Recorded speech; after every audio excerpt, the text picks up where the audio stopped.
6.3 given in figure 6.11 are examples of some potential energy functions in one dimension.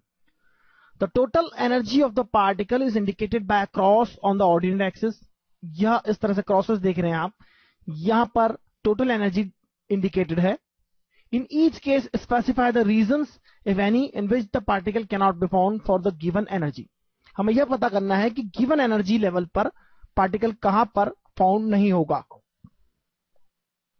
Particle कहां पर exist नहीं होगा, कहां पर नहीं मिल पाएगा, कहां पर एनर्जी उसका मैच नहीं होगा. सबसे पहले मैं आपको बताता हूं टोटल एनर्जी क्या होती है. टोटल एनर्जी होती है पोटेंशियल प्लस काइनेटिक. अब इस रीजन में पोटेंशियल एनर्जी कितनी है, 0 है, तो पार्टिकल की काइनेटिक एनर्जी कितनी होगी, K होगी, that is equal to E. So particle can exist here, particle can exist here. और दूसरी बात, एक बात हमें बहुत अच्छे से समझना है, मैं पहले आपको बता दूं, काइनेटिक एनर्जी 0 हो सकती है, 0 से कम नहीं हो सकती है, can not be negative. Kinetic energy can not be negative, while potential energy can be negative, while potential energy can be negative, can be positive, any value, no problem. So given potential energy diagram is here, so let us find kinetic energy for the given energy level. देखिए आप यहां पर क्या हो रहा है, यह अगर एनर्जी लेवल गिवन है, और जैसा कि मैं सही समझ रहा हूं, फिगर जो मैंने देखा है, क्रॉस जो है इस हाइट की मिडिल पॉइंट से थोड़ा सा ऊपर है, इस हाइट के मिडिल पॉइंट से ऊपर है क्रॉस, जैसा कि फिगर में मैं एक्यूरेट फाइंड कर रहा हूं इस बात को. तो यह टोटल एनर्जी लेवल है, और आप यहां देखिए टोटल एनर्जी यहां पर कितनी है, equal to kinetic energy, because वो here there is no potential energy, so total energy is equal to kinetic energy. तो काइनेटिक एनर्जी का लेवल यह हो जाएगा. और अब इस जोन में for X greater than A के जोन में यदि पोटेंशियल एनर्जी आप यह लेते हैं यहां से यहां तक, तो काइनेटिक एनर्जी को जितना आपने पोटेंशियल एनर्जी 0 से इंक्रीज किया है, काइनेटिक एनर्जी को उतना डिक्रीज करना होगा. Now this will be your kinetic energy level, जो कि पॉसिबल नहीं है.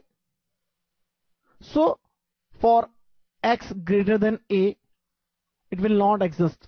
Not exist एरिया हम बना रहे हैं, यहां पर नॉट एग्जिस्ट वाला एरिया बना रहे हैं. पोटेंशियल एनर्जी यहां पर अगर हमें 0 से लेकर इस लेवल तक ले जानी है, V0 तक ले जानी है, तो काइनेटिक एनर्जी को यहां से उतना ही ड्रॉप करना होगा, क्योंकि अगर हम पोटेंशियल एनर्जी इंक्रीज कर रहे हैं तो काइनेटिक एनर्जी ड्रॉप होगी. यह एक्सटर्नल वर्क डन नहीं है, इसलिए टोटल एनर्जी कंजर्व होगी.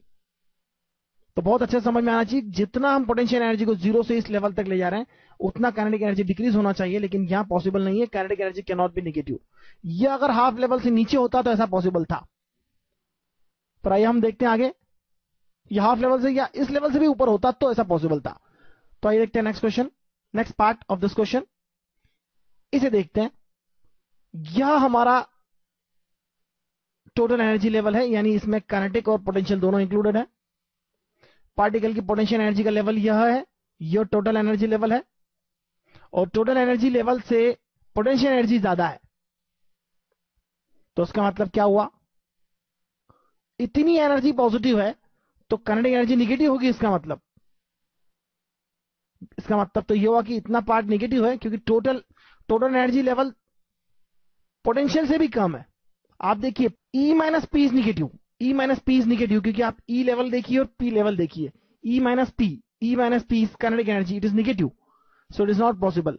हम यहां साफ मेंशन कर सकते हैं x ग्रेटर देन b पर पॉसिबल नहीं है, और x लेस देन a पर भी एग्जिस्ट नहीं कर सकता. x greater than b less than a पर पार्टिकल एग्जिस्ट नहीं करेगा.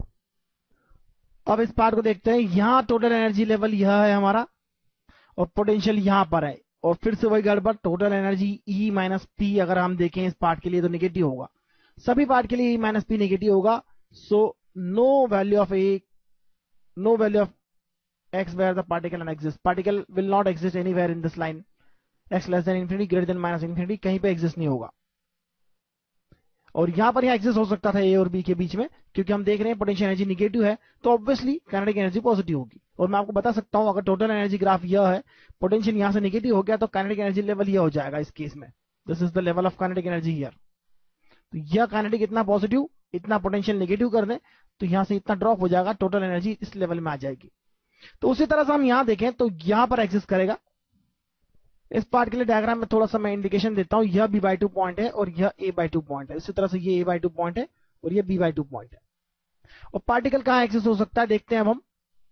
टोटल एनर्जी लेवल देख रहे हैं हम, यहां पर है, पोटेंशियल एनर्जी जहां टोटल एनर्जी से ज्यादा होगा वहां पार्टिकल एग्जिस्ट नहीं होगा, यानी a/2 to b/2 particle exist नहीं होगा, x greater than a/2 less than b/2 पर पार्टिकल एग्जिस्ट नहीं होगा।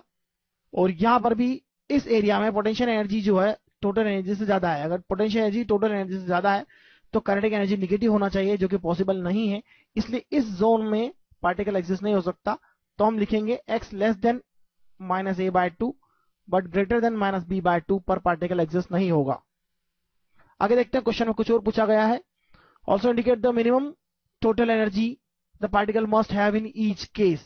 मिनिमम टोटल एनर्जी पार्टिकल अगर यहाँ एग्जिस्ट हो सकता है तो यहाँ इसलिए हो सकता है कि यहाँ पोटेंशियल एनर्जी जीरो है, तो मिनिमम एनर्जी में भी जीरो, क्योंकि काइनेटिक एनर्जी अगर चलो जीरो मान भी लेते हैं तो यहाँ काइनेटिक एनर्जी जीरो मान लेते हैं चलो, और काइनेटिक एनर्जी जीरो पर ही आप सारी मिनिमम एनर्जी फाइंड कर सकते हैं, क्योंकि काइनेटिक एनर्जी जीरो से तो कम हो ही नहीं सकती है। इसलिए मिनिमम टोटल एनर्जी अगर आपको फाइंड करना है तो आपको जीरो काइनेटिक एनर्जी वाली केस लेना है, सीधी सीधी सी बात है, यानी आपको सीधे सीधे जीरो काइनेटिक एनर्जी वाला लेवल फाइंड करना है।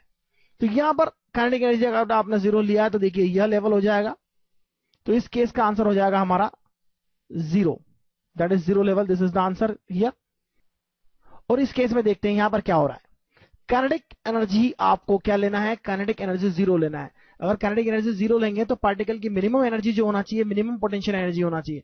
मिनिमम पोटेंशियल एनर्जी पूरे ग्राफ में सिर्फ मैं इसी लाइन पे देख रहा हूं, यहां पर ये ग्राफ अगर इधर कंटिन्यू है अप टू द इंफिनिटी, तो मिनिमम पोटेंशियल एनर्जी यहां पर हो रही है।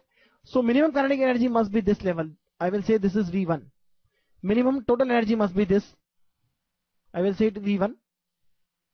इस लेवल पर होना चाहिए टोटल एनर्जी, इससे कम टोटल एनर्जी पॉसिबल ही नहीं है, क्योंकि इससे कम टोटल एनर्जी का मतलब तो हुआ कि पोटेंशियल एनर्जी उससे ज्यादा है और इस लेवल पर काइनेटिक एनर्जी निगेटिव है। यदि आप काइनेटिक एनर्जी जीरो सब्स्टिट्यूट करेंगे तो मिनिमम पोटेंशियल एनर्जी जो भी होगी वही आपकी मिनिमम टोटल एनर्जी होगी।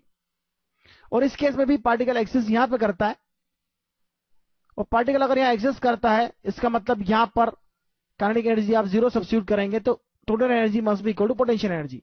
तो मिनिमम पोटेंशियल एनर्जी आप यहां देखिए -V1 है, so answer in this case is -V1 simply. और इस केस में भी आंसर है -V1। -V1 से कम टोटल एनर्जी नहीं हो सकती, क्योंकि काइनेटिक एनर्जी अगर आपने जीरो लिया है तो मिनिमम पोटेंशियल एनर्जी यहां पर -V1 हो गई। लेकिन इस केस में भी एक और गड़बड़ है, यह लेवल जीरो लेवल है। अगर इसे मैं कंटिन्यू मानू अप टू द इंफिनिटी, इसे मैं कंटिन्यू मानू अप टू द -इंफिनिटी, तो minimum total energy must B zero, क्योंकि उससे कम अगर हो गई तो यहां तो चल जाएगा लेकिन यहां पे नहीं चलेगा। तो पार्टिकल की अगर एग्जिस्टेंस चाहिए हमको b/2 से ग्रेटर पर, a/2 से कम पर, -b/2 से कम पर और -a/2 से ज्यादा पर, यानी इस जोन में। और इस दो पार्ट्स को छोड़कर अगर पार्टिकल का आप एग्जिस्टेंस चाहते हैं तो minimum energy must B zero. Question clear नहीं है कि आपको किस लेवल के लिए एनर्जी पूछा जा रहा है, लेकिन इस क्वेश्चन के लिए यदि मैं यह समझूं कि मिनिमम एनर्जी उस केस में फाइंड करना है जहां पार्टिकल का एग्जिस्टेंस हमने लिया है, इस पार्ट को छोड़ दीजिए, तो पार्टिकल का एग्जिस्टेंस आप यहां से इधर ले रहे हैं और यहां से इधर भी ले रहे हैं और इस एरिया में ले रहे हैं, तो यहां एग्जिस्ट होने के लिए मिनिमम एनर्जी जीरो होना चाहिए, क्योंकि यहां पर पोटेंशियल एनर्जी जीरो है। आप यहां पर अगर माइनस टोटल एनर्जी ले लेंगे तो इसका मतलब पोटेंशियल एनर्जी पॉजिटिव है और फिर वही काइनेटिक एनर्जी निगेटिव हो जाएगी इस केस में। इसलिए आपका आंसर यहां जीरो होना चाहिए, लेकिन एनसीईआरटी बुक में आपका आंसर -V1 गिवन है। तो मैं जहां तक समझता हूं मेरी बात का मतलब आप समझ गए हैं, तो बहुत ही अच्छी बात है। आंसर आप आंसर्स में कॉन्ट्रडिक्शन आप हमेशा आपको मिलते रहेंगे, लेकिन आपको कंसेप्ट अच्छे से समझ में आना चाहिए। ये काफी इंपॉर्टेंट कंसेप्ट है, मैं आपको समझा चुका हूं। Potential energy plus kinetic energy is the total energy, और आपको हर पॉइंट पर यह देखना है कि कहां पर काइनेटिक एनर्जी की वैल्यू कितनी है। बस यही इस क्वेश्चन का मेन एम है।